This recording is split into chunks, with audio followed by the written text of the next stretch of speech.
Amados hermanos, el apóstol Pablo, al introducir el tema del sufrimiento como parte del desarrollo de la vida cristiana, ese tema que nos acompañará hasta la obtención de nuestra herencia, el apóstol Pablo ha presentado la esperanza, es decir, la certeza y el anhelo de aquel día cuando nuestro ser será libre de la corrupción del pecado. El apóstol Pablo ha presentado a la esperanza como un ancla firme que nos sostiene en medio de las tormentas que llegan a nuestra vida. Pero el apóstol Pablo no se ha detenido allí en levantar nuestra mirada hacia la herencia maravillosa que está por llegar y que poseemos y que es segura ya, sino que también el apóstol Pablo nos trae al presente y nos enseña que las situaciones que llegan a nuestra vida, aquellas que percibimos como buenas y aquellas que percibimos como malas, cada una de esas situaciones Dios está haciendo algo con ellas en torno a nuestro ser, en torno a ese maravilloso propósito que Él tiene. Así que lo que ha hecho el apóstol Pablo es, y estoy haciendo un resumen de las dos últimas enseñanzas que hemos tenido, lo que está haciendo el apóstol Pablo es que tanto al mirar al presente como al mirar hacia el futuro, el apóstol Pablo nos lleva a comprender que la providencia divina es quien tiene el control de cada aspecto de nuestras vidas. Eso es lo que hemos visto en las dos últimas enseñanzas en torno a la epístola a los Romanos. El apóstol ha dicho en el versículo 28 que estudiamos la semana pasada: y sabemos que a los que aman a Dios, todas, absolutamente todas las cosas nos ayudan a bien conforme al propósito que Él tiene. Así que, amados hermanos, el futuro, el presente, no debe llevarnos a los cristianos a temer, pues sabemos, como el apóstol Pablo lo afirma en el versículo 28, que estamos en las manos de nuestro Dios todopoderoso y bondadoso. Ahora, con el propósito de tener una base firme, un fundamento para esa expresión tan gloriosa que encontramos en el versículo 28, y sabemos que todas las cosas nos ayudan a bien, el apóstol Pablo ahora no solo nos va a llevar al presente, no solo nos va a llevar al futuro, sino que nos va a llevar al pasado eterno hasta el glorioso futuro eterno. Lo que va a hacer ahora el apóstol Pablo para crear una base de esa expresión que ha dado en el versículo 28, en otras palabras, es mostrar el plan eterno divino, desde el pasado eterno hasta el futuro glorioso eterno. Él va a mostrarnos ese plan glorioso de Dios para con nuestra existencia. Y lo vamos a estudiar en el versículo 29 y 30 de Romanos capítulo 8. Esa es la base que el apóstol Pablo presenta para soportar lo que ha afirmado en el versículo 28. Versículo 29 y 30 de Romanos 8. Porque a los que antes conoció, también los predestinó para que fuesen hechos conforme a la imagen de su Hijo, para que Él sea el primogénito entre muchos hermanos. Y a los que predestinó, a estos también llamó. Y a los que llamó, a estos también justificó. Y a los que justificó, a estos también glorificó. En este pasaje el apóstol Pablo presenta lo que se ha conocido como la cadena de oro de la salvación, y lo hace a través de 5 verbos que se convierten en los eslabones de esa cadena. Eslabones que están unidos los unos con los otros de forma que es imposible separarlos. Ahora, es importante entender que estos eslabones el apóstol Pablo los presenta como verbos, es decir, señalan las acciones de Dios en favor de su pueblo. Las acciones de Dios en favor de su pueblo. Y en esta mañana entonces estudiaremos este plan glorioso de Dios, maravilloso en torno a nuestra existencia.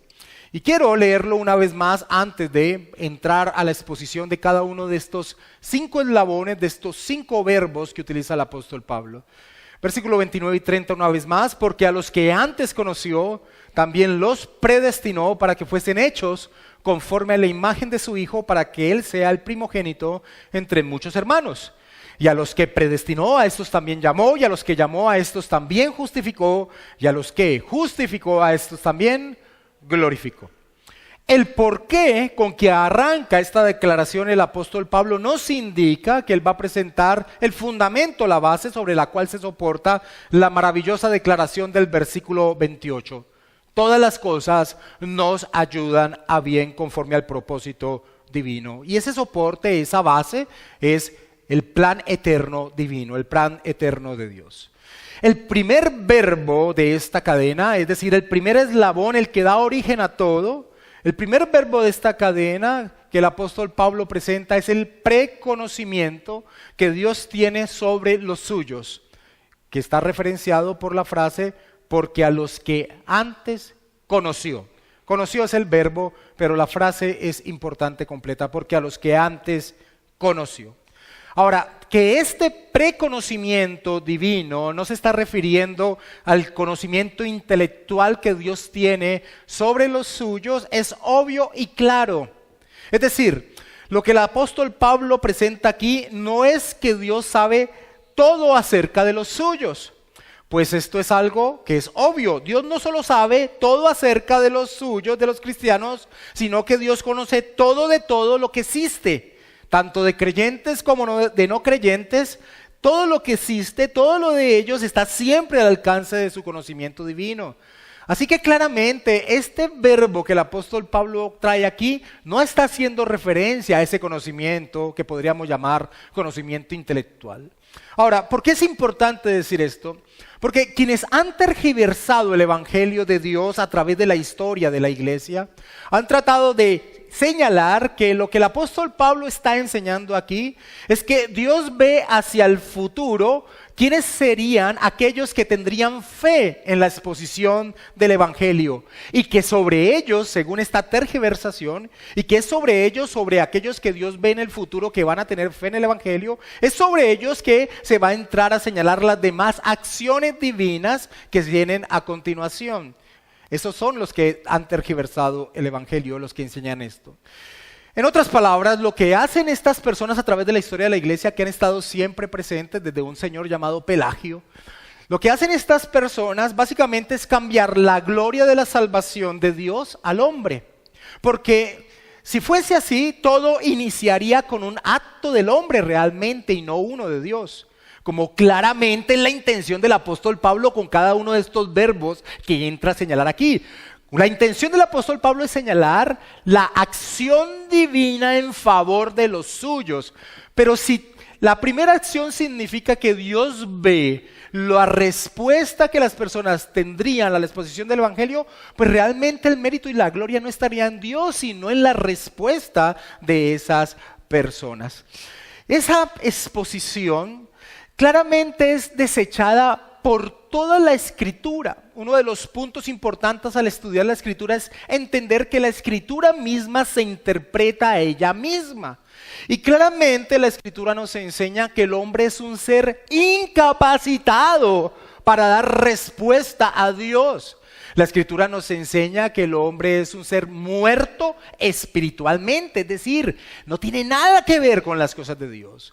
La Escritura nos enseña que el hombre es ciego, no tiene la capacidad de percibir las cosas de Dios.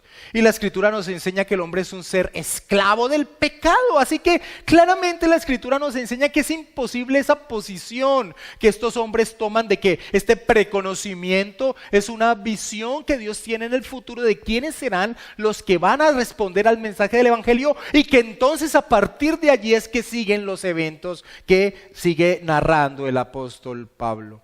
No. Claramente la Escritura, toda ella va en contra de esa posición. Es más, el Señor Jesucristo mismo enseñó en un conocido pasaje que todos tenemos en nuestra mente, que es Juan capítulo 6, versículo 44. El Señor Jesucristo dijo, ninguno puede venir a mí si el Padre que me envió no le trajere. Si el Padre que me envió no le trajere.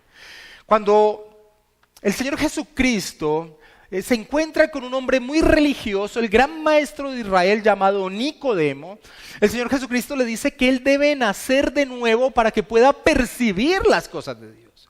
Y en ese capítulo 3 de Juan, del Evangelio de Juan, claramente enseña que ese nacer de nuevo no es una potestad del hombre, sino que es una acción divina. Así que ese punto de que el primer eslabón con que inicia esto es la respuesta de Dios a una acción del hombre, es una tergiversación del Evangelio. Cada uno de los verbos de esta cadena de oro, cada uno de estos eslabones exponen una acción divina a favor del cristiano, no una respuesta de Dios a algo que alguien haya hecho. Eso es tergiversar el Evangelio. Y la Escritura nos enseña que aquel que tergiversa el Evangelio sea anatema, es decir, esté reservado para la ira de Dios. Así que desechando de plano esa interpretación que surge de este hombre llamado Pelagio, y que tristemente es la posición de muchos que dicen ser cristianos al día de hoy, debemos preguntarnos a qué se refiere el apóstol Pablo al iniciar esta cadena maravillosa de oro que expone el plan de salvación eterna. ¿A qué se refiere el apóstol Pablo con la expresión a los que antes conoció? Ahora, la respuesta está determinada a cómo la Escritura utiliza el verbo conocer cuando el sujeto de la oración es Dios en referencia a su pueblo. La respuesta está determinada a cómo la Escritura nos enseña que los judíos entendían el verbo conocer en torno a Dios y el verbo conocer en torno a las relaciones. Y vamos a iniciar mostrando cómo la Escritura enseña cómo se debe tomar el verbo conocer en relación a Dios en torno a su pueblo, cuando el sujeto de la oración es Dios. Acompáñenme, si saben llegar rápidamente a Amós, al libro de Amós, acompáñenme a Amós capítulo 3, versículo 2, para conocer cómo la Escritura habla de ese verbo conocer en torno a la relación de Dios con su pueblo. Amós capítulo 3, versículo 2.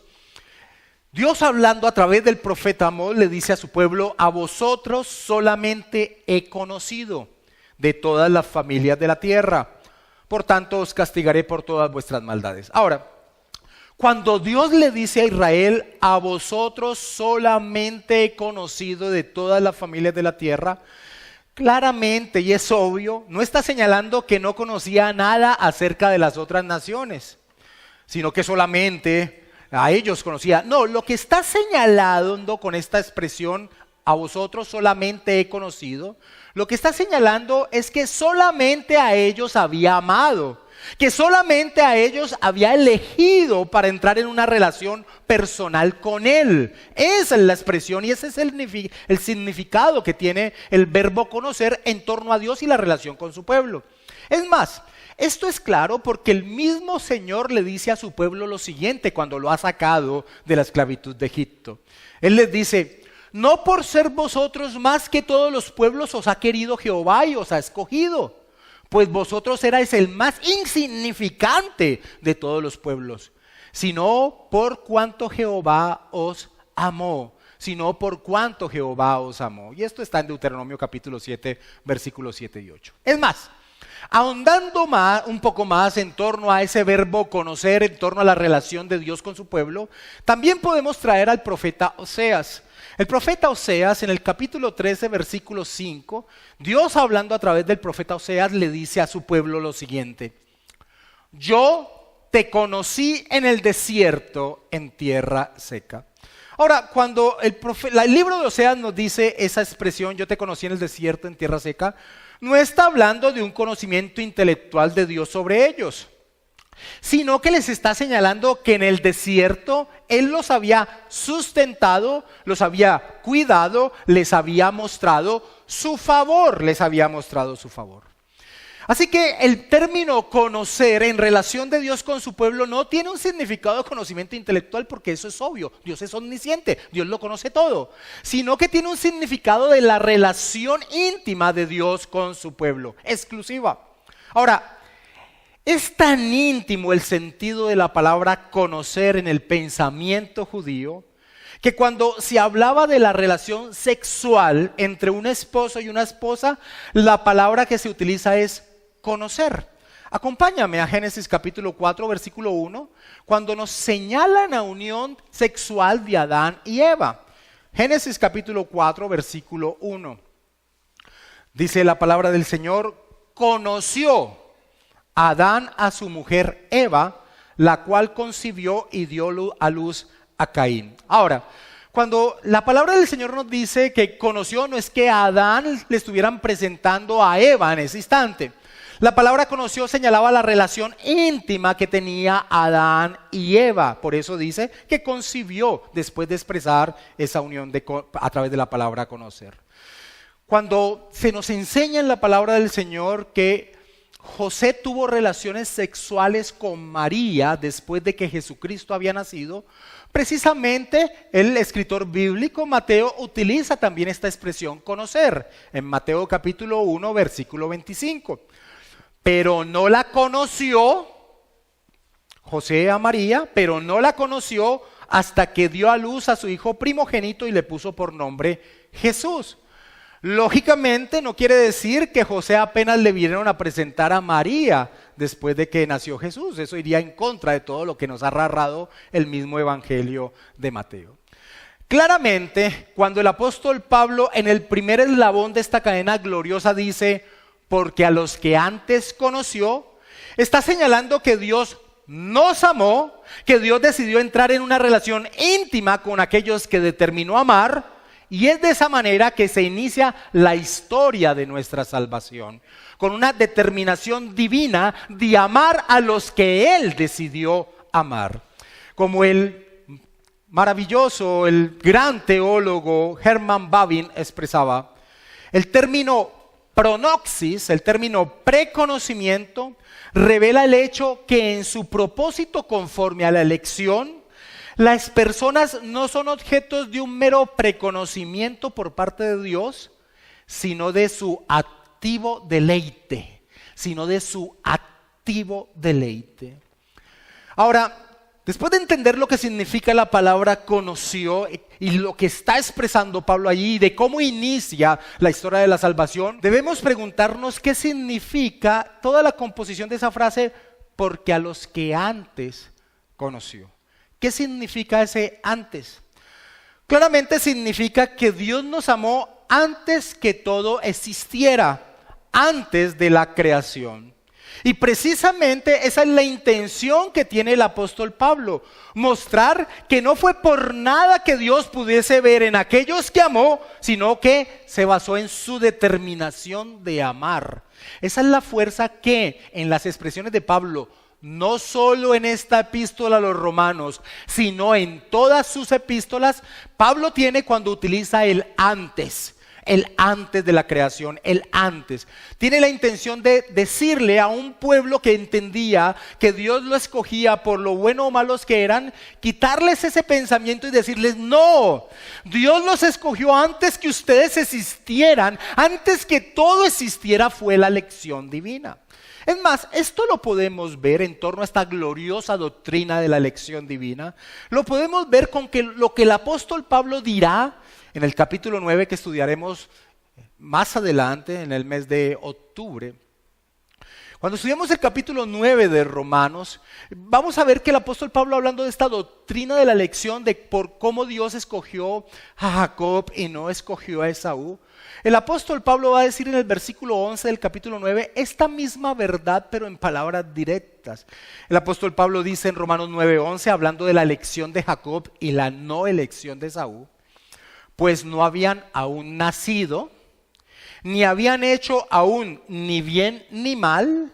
Es decir, la elección de uno no fue porque Dios previera algo en uno o en otro, no, sino que sigue diciendo, para que el propósito de Dios conforme a la elección permaneciese, no por las obras, sino por el que llama.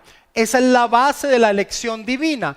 No se fundamenta en algo que Dios prevea de un bien o un mal que alguien haga o no, sino en la determinación de Dios de amar. Por eso dice, a Jacob amé, mas a Esaú aborrecí. Así que el término conocer tiene esta potencia y el antes tiene que ver con esa expresión de Pablo de que no se basó en ningún sentido en algo que condicionara a Dios para escoger a uno y a otro no.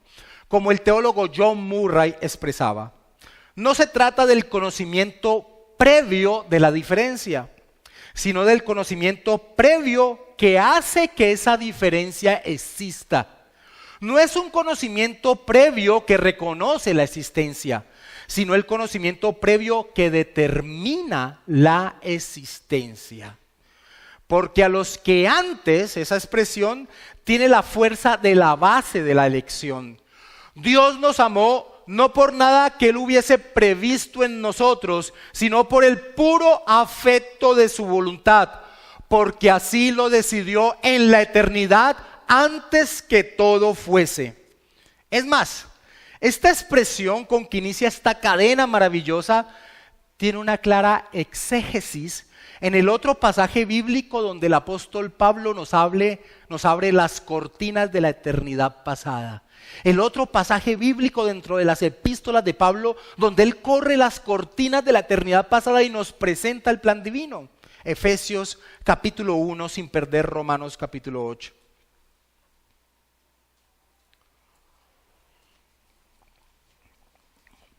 Efesios capítulo 1, versículo 3 en adelante, dice el apóstol Pablo: bendito sea el Dios y Padre de nuestro Señor Jesucristo, que nos bendijo con toda bendición espiritual en los lugares celestiales en Cristo, según nos escogió en Él antes de la fundación del mundo, para que fuésemos santos y sin manchas delante de Él, en amor, habiéndonos predestinado para ser adoptados hijos suyos por medio de Jesucristo, según el puro afecto de su voluntad. En otras palabras, lo que determinó escoger a Dios fue su determinación de escoger a quien a Él le placía escoger.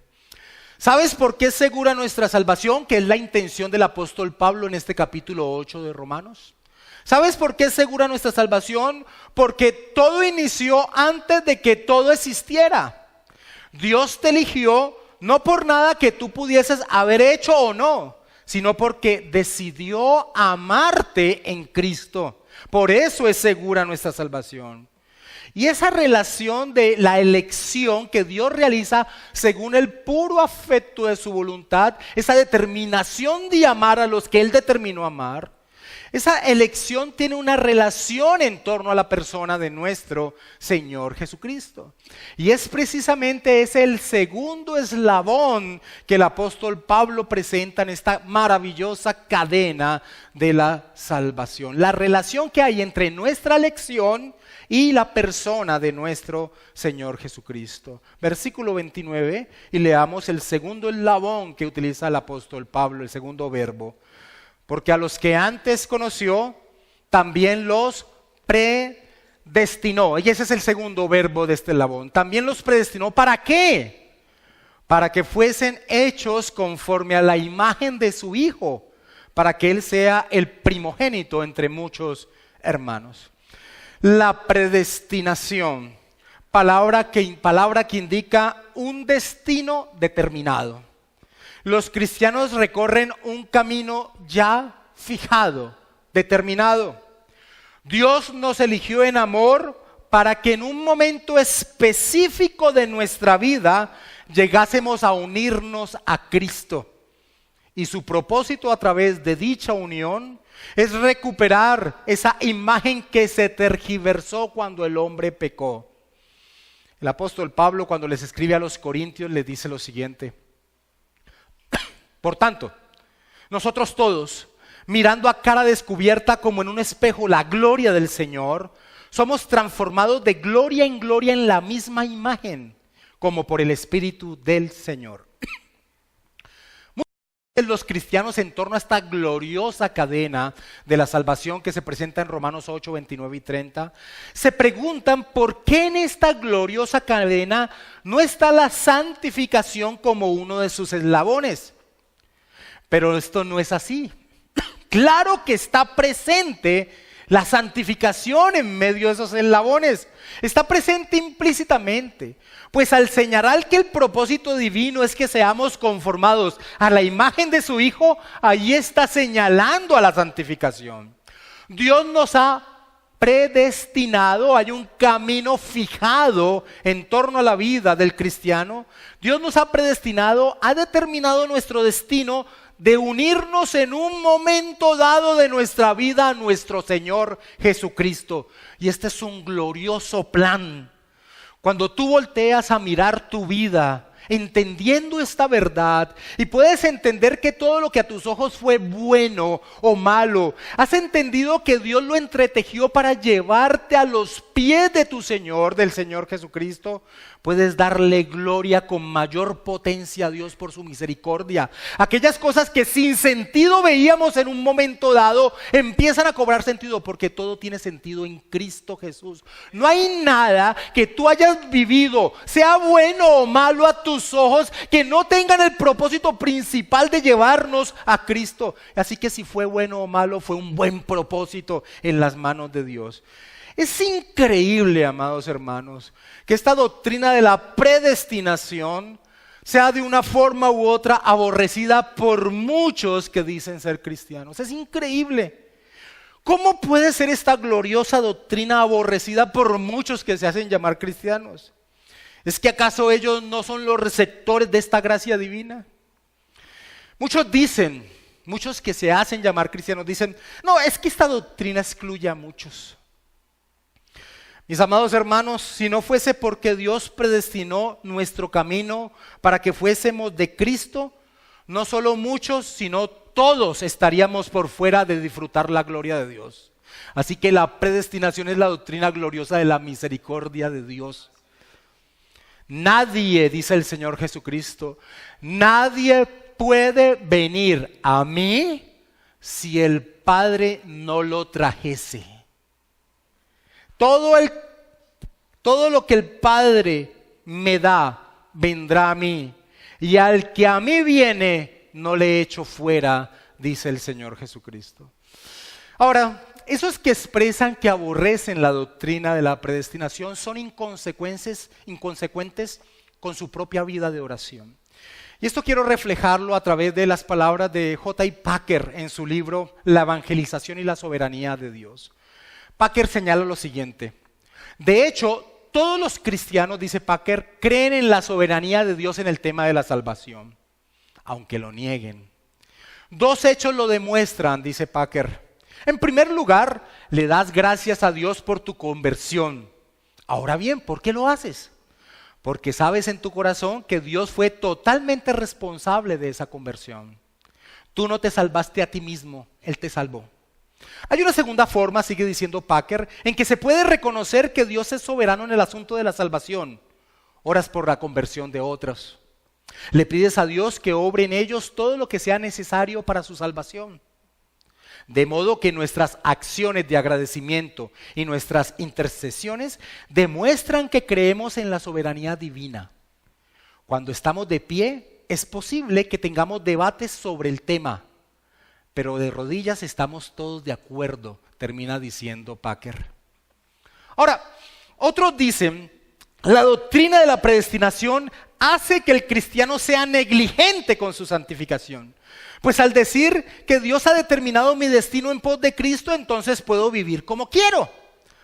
Pero amados hermanos, este pensamiento es el más alto grado de ignorancia, pues precisamente nuestra predestinación se relaciona con la conformación a la imagen de Cristo, es decir, de nuestra santificación. Volvamos a leer el versículo 29.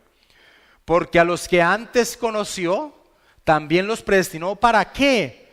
Para que fuesen hechos conforme a la imagen de su Hijo. Así que los que dicen esto no he leído nunca la Escritura realmente. Como Martin Lloyd-Jones escribía, a fin de cuentas, la evidencia de que entiendes estas doctrinas correctamente es que son para ti la mayor motivación para la santidad y la santificación. Si tu creencia en estas doctrinas no te lleva a la santidad, te encuentras en una condición peligrosa. La estás usando mal para decir, bueno, todo está bien conmigo, por lo tanto no importa lo que haga, soy salvo. Nadie puede entender verdaderamente estas doctrinas y no ser humillado, termina diciendo Lloyd-Jones. Mi amado hermano, ¿ves a Jesucristo en las Escrituras? ¿Qué ves cuando ves lo que dice la Escritura acerca de Cristo? ves lo maravilloso que Él es. La Escritura dice que Jesucristo es el resplandor de la gloria de Dios, la imagen misma de su sustancia. Saber, amados hermanos, que Dios nos ha predestinado para ser conformado como Él es, no es algo glorioso, es lo más glorioso que existe. Eso hace que las aflicciones del tiempo presente no se puedan comparar con aquello que seremos. Ahora, esto no significa que seremos divinos como Cristo es, sino que nuestro ser no tendrá ningún impedimento para glorificar a Dios con nuestra vida, pues el pecado ya no estará presente en nuestro ser, porque tendremos un carácter santo como el de Cristo. Eso es lo que significa. Y es por eso que el apóstol Pablo señala que Jesús, en esta afirmación que está haciendo del propósito divino de esa predestinación, por eso el apóstol Pablo termina ese versículo 29 señalándonos que Jesús es el primogénito entre muchos hermanos y que esa es la intención de ese propósito divino. Volvamos a leer el versículo 29. Porque a los que antes conoció, también los predestinó para que fuesen hechos conforme a la imagen de su Hijo, para que Él sea el primogénito entre muchos hermanos. Es decir, que el plan divino en que seres santos estén sometidos a aquel que tiene la preeminencia, el reinado, el señorío eternamente, se centra principalmente en la gloria de Dios. El plan glorioso en el cual nosotros nos vemos involucrados tiene un propósito principal: su gloria, la gloria de Dios. Este plan glorioso desarrollado en la eternidad nos enseña que todo se centra en la gloria de Dios, del Padre, del Hijo, del Espíritu Santo, y nosotros, elegidos según el puro afecto de su voluntad, somos receptores de los beneficios de ese plan que gira en pos de la gloria divina. Y hay dos textos que nos pueden traer mayor luz de la intención que tiene el apóstol Pablo aquí al final del versículo 29. Dos textos también de epístolas paulinas. Uno de ellos se encuentra en ese otro texto donde Pablo nos abre las cortinas de la eternidad pasada, es decir, en Efesios capítulo 1. Por favor, lee el versículo 9 y 10 para que entendamos cuál es el plan maravilloso de Dios. ¿Cuál es ese propósito? Dice Efesios 1:9, dándonos a conocer el misterio de su voluntad, según su beneplácito, el cual se había propuesto en sí mismo. ¿Cuál? ¿Cuál es ese misterio de la voluntad de Dios, de ese plan divino? De reunir todas las cosas en Cristo, en la dispensación del cumplimiento de los tiempos, así las que están en los cielos como las que están en la tierra. El plan de Dios se centra en su Hijo amado, que Él sea el primogénito, que tenga la preeminencia de toda la creación.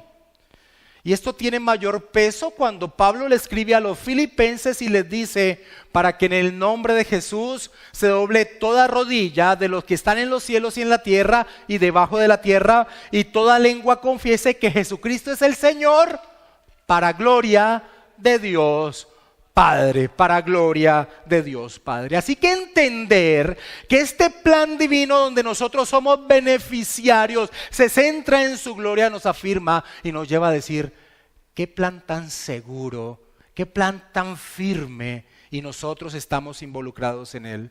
Alguien correctamente afirmó: una vez más se nos recuerda que aunque Dios nos ama y tiene un plan maravilloso para nuestra vida, este plan tiene que ver más con Él y con su propósito más amplio que con nuestra felicidad. Cualquier beneficio que obtengamos al ser hechos conforme a la imagen de Dios está subordinado a su objetivo más amplio de ver que su Hijo es debidamente honrado. Temor, dudas, miedo con lo que enfrentas en tu vida.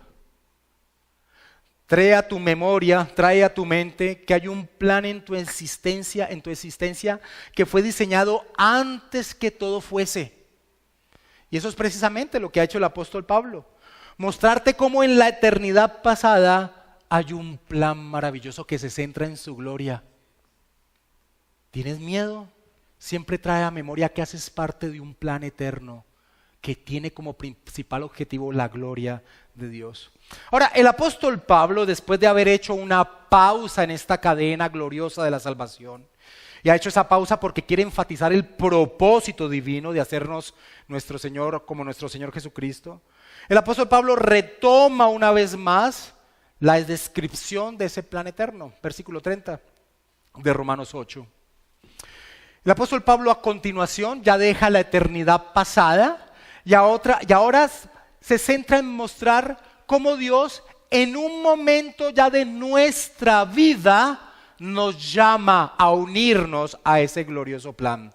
Versículo 30. Y a los que predestinó, a estos también llamó. A estos también llamó. Claramente este llamado hace referencia a la respuesta a la exposición del Evangelio. No solo a escuchar el Evangelio, muchas personas escuchan el Evangelio continuamente, posiblemente, pero no dan una respuesta al llamado de ese Evangelio. A ese llamado no está haciendo referencia aquí el apóstol Pablo. El apóstol Pablo está haciendo referencia a ese llamado que tiene una respuesta de la vida en torno a esa verdad expuesta. El llamado que no tiene respuesta es lo que se conoce teológicamente como el llamado general. Pero el llamado que tiene una respuesta se conoce como el llamado eficaz. Y se enfoca en mostrar que cuando es expuesto el Evangelio y Dios hace una obra en aquel que ha elegido antes de la fundación del mundo y que ha predestinado para que se una con Cristo, esa persona responderá con su vida a la exposición de dicha verdad. Ahora, dentro de la Escritura, el pasaje clásico que ilustra esta verdad es el que encontramos en el libro de los Hechos, en el capítulo 16. En ese pasaje donde el apóstol Pablo en la ciudad de Filipos sale con Lucas y otros de los hermanos que los acompañaban a predicar el Evangelio a un lugar donde comúnmente se reunían las mujeres a orar. Y nos muestra la Escritura que en ese momento, cuando Pablo habla, Dios abre el corazón de una mujer llamada Lidia. A ella sola. Las otras mujeres escucharon pero no respondieron. Pero Lidia respondió al llamado del Evangelio porque Dios abrió su corazón. Dice Hechos capítulo 16 versículo 13. Y un día de reposo salimos fuera de la puerta junto al río, donde solía hacerse la oración, y sentados hablamos a las mujeres que se habían reunido. Hablamos, exponiendo el Evangelio. Entonces una mujer llamada Lidia, vendedora de púrpura de la ciudad de Tiatira, que adoraba a Dios, estaba oyendo, y el Señor abrió el corazón de ella para que estuviese atenta a lo que Pablo decía. Ella era parte de aquellos que habían sido elegidos por Dios y predestinados desde la eternidad. Ella era parte de los que Dios había predeterminado que en un momento de su vida, en ese día que tal vez Lidia no esperaba que aconteciese algo especial en su vida, ese día había sido determinado por Dios en la eternidad para llamarla. Y Dios hizo algo al interior de su ser. Le dio su Santo Espíritu para que pudiese comprender las palabras que Pablo tenía y pudiese aferrarse a esa verdad. Como dice John Stott, el llamado de Dios es la aplicación histórica de su predestinación eterna. El llamado de Dios es la aplicación en nuestra historia de nuestra predestinación eterna. El Señor Jesucristo afirmó: mis ovejas oyen mi voz y yo las conozco y me siguen. Por el contrario, a unos que señala como hijos de Satanás les hace esta pregunta: ¿por qué no entendéis mi lenguaje? Y él responde, el mismo Señor Jesucristo responde: porque no podéis escuchar mi palabra. Por eso el Evangelio es predicado y hay personas que lo escuchan muchas veces y nada pasa en su vida. ¿Por qué? Porque no han sido elegidos desde antes de la fundación del mundo ni predestinados a dar una respuesta a ese mensaje. A estos mismos hombres que les llama hijos de Satanás, el Señor Jesucristo les dice: el que es de Dios, las palabras de Dios oye. Por esto no las oís vosotros, porque no sois de Dios, les dice el Señor Jesucristo. Pero los que le pertenecen, porque el Padre se los dio desde la eternidad. Cuando escuchan el Evangelio y Dios les da vida por medio de su Espíritu Santo, responden al llamado del Evangelio. Todo lo que el Padre me da vendrá a mí, y al que a mí viene no le echo fuera, dijo el Señor Jesucristo. Y yo creo que la más poderosa ilustración que encontramos en las Escrituras del llamado divino es lo que sucede con el mismo apóstol Pablo. Un hombre que en un instante odia a Cristo y a sus seguidores, y al otro instante le está llamando Señor y sometido a su vida. Acompáñame a Hechos capítulo 9 y leamos la historia del llamamiento del apóstol Pablo.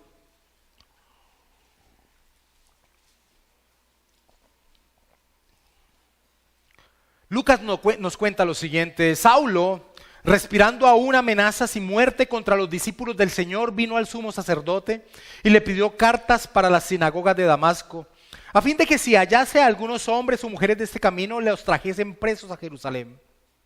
Mas yendo por el camino, aconteció que al llegar cerca de Damasco, repentinamente le rodeó un resplandor de luz del cielo, y cayendo en tierra oyó una voz que le decía: Saulo, Saulo, ¿por qué me persigues?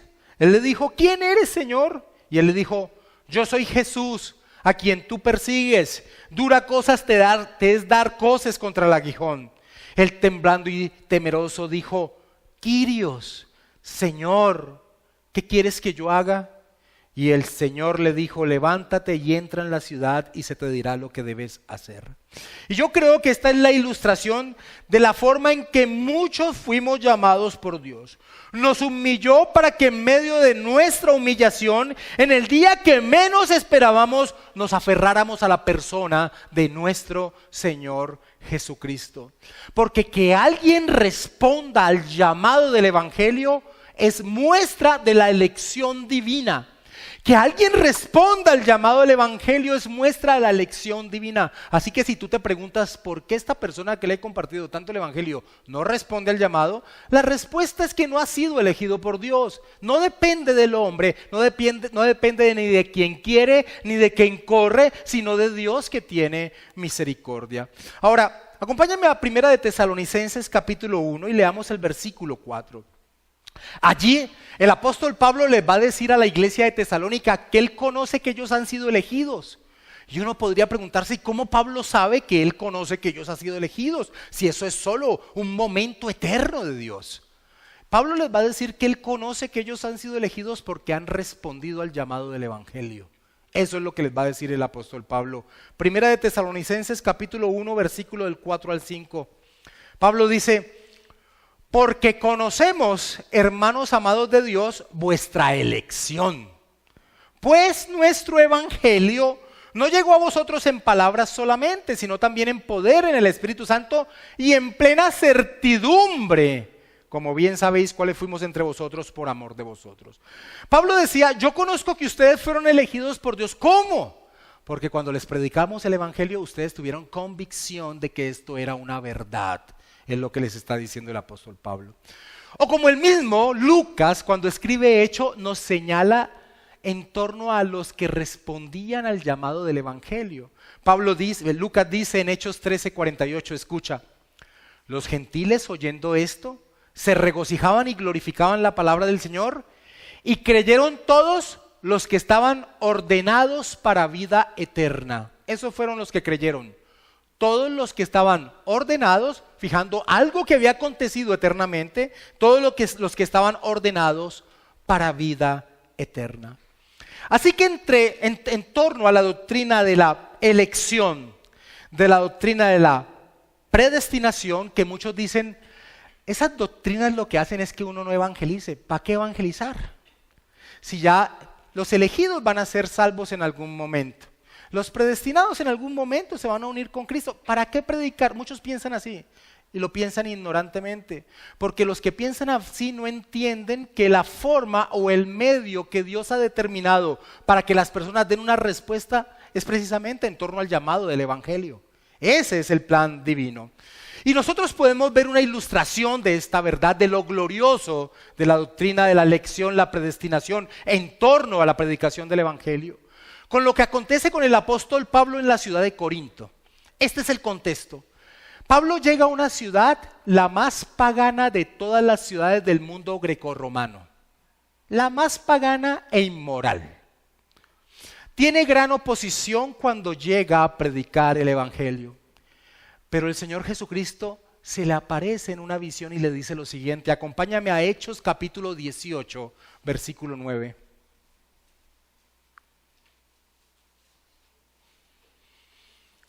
Hechos capítulo 18, versículo 9.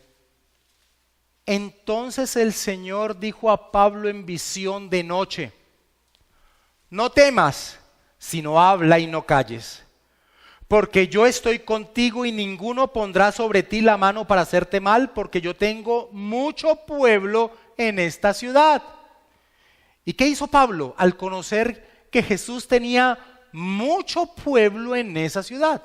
Y se detuvo allí 1 año y 6 meses enseñándoles la palabra de Dios.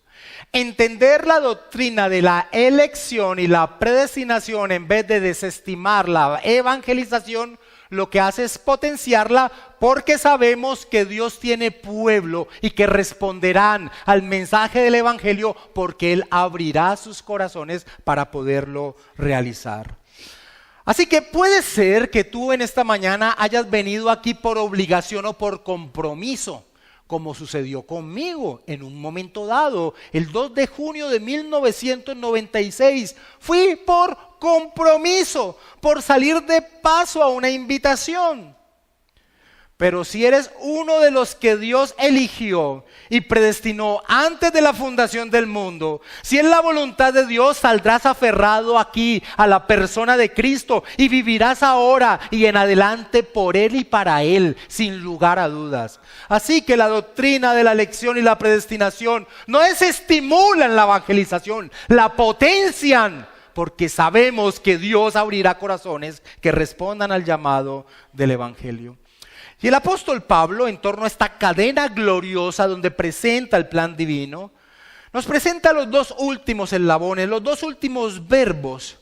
Ahora, estos 2 últimos verbos que el apóstol Pablo presenta, hemos hablado profundamente de ellos en las 50 prédicas que llevamos de Romanos, de la epístola a los Romanos.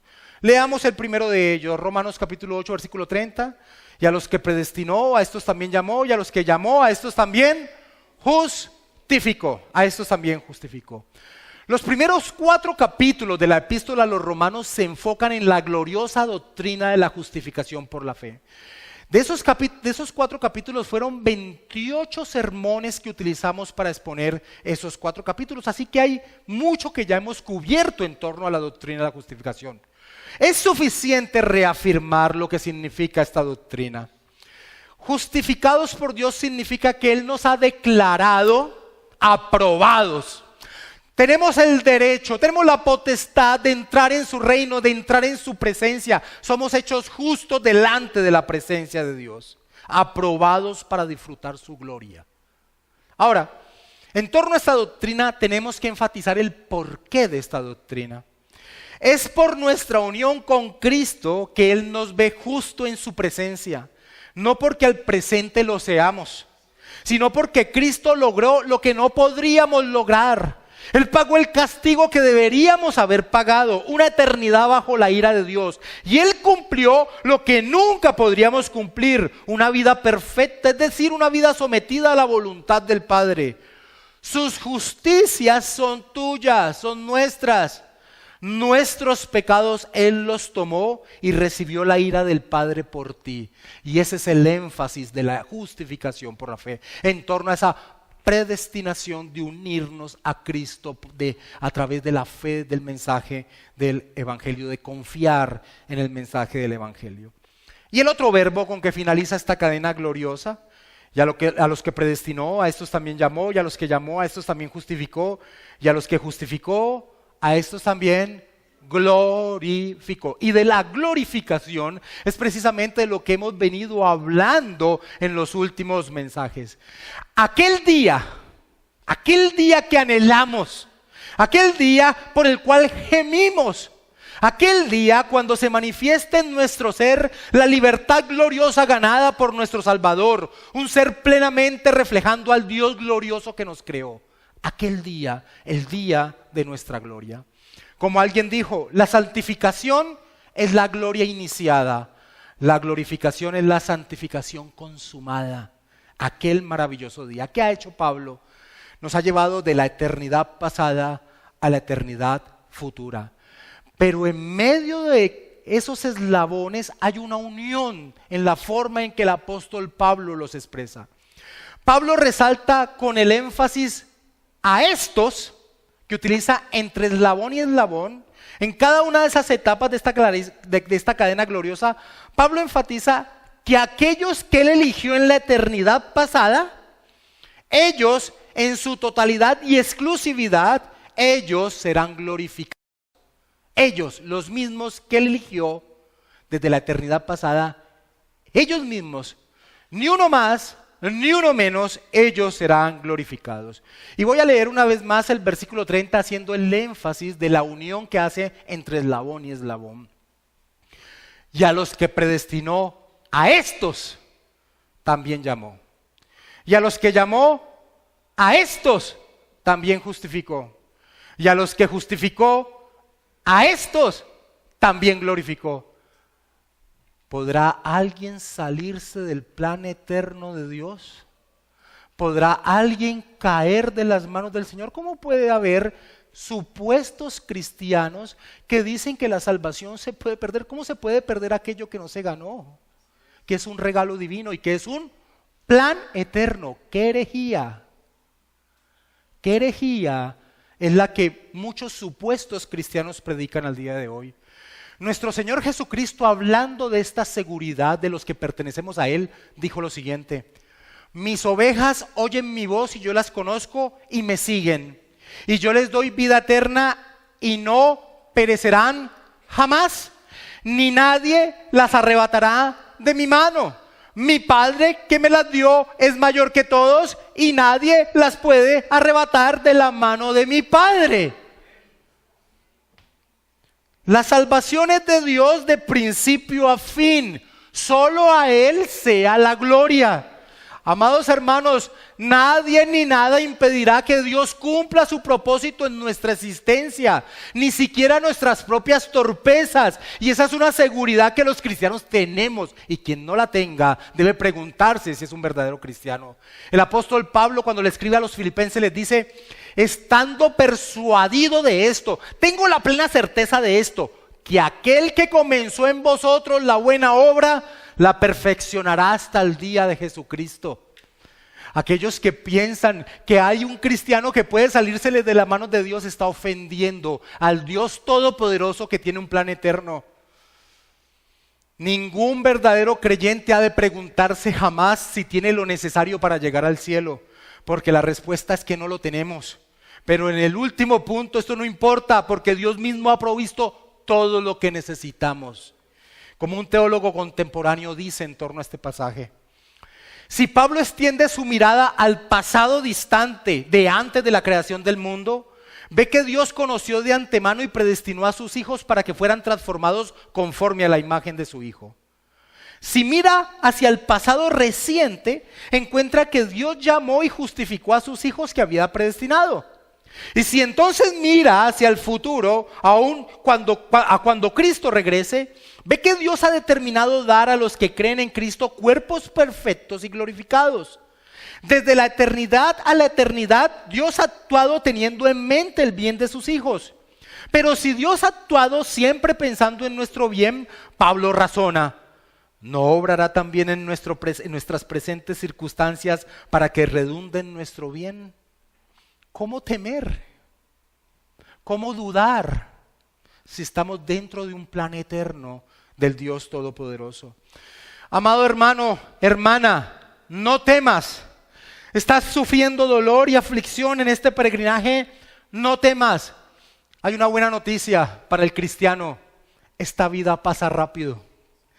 Se nos señala que somos como la sombra, que somos como la niebla, que somos como la hierba. Pero hay una eternidad segura para nuestra existencia, tan segura que a pesar que nuestra glorificación está por llegar y se nos ha dicho que hemos sido salvos en esperanza, Pablo aquí habla de la glorificación como algo ya acontecido. Volvamos a leer el versículo 30. Y a los que predestinó a estos también llamó. Y a los que llamó a estos también justificó. Y a los que justificó a estos también glorificó, utilizando un pretérito, un pasado, como si ya hubiese acontecido, porque sin duda así será, porque estamos en las manos del Dios Todopoderoso. Amado hermano, ahora no reflejamos lo que somos, pero cuando nuestro Señor se manifieste, seremos reflejados tal cual como Él es, y hacia allá caminamos. Vamos a orar, amados hermanos.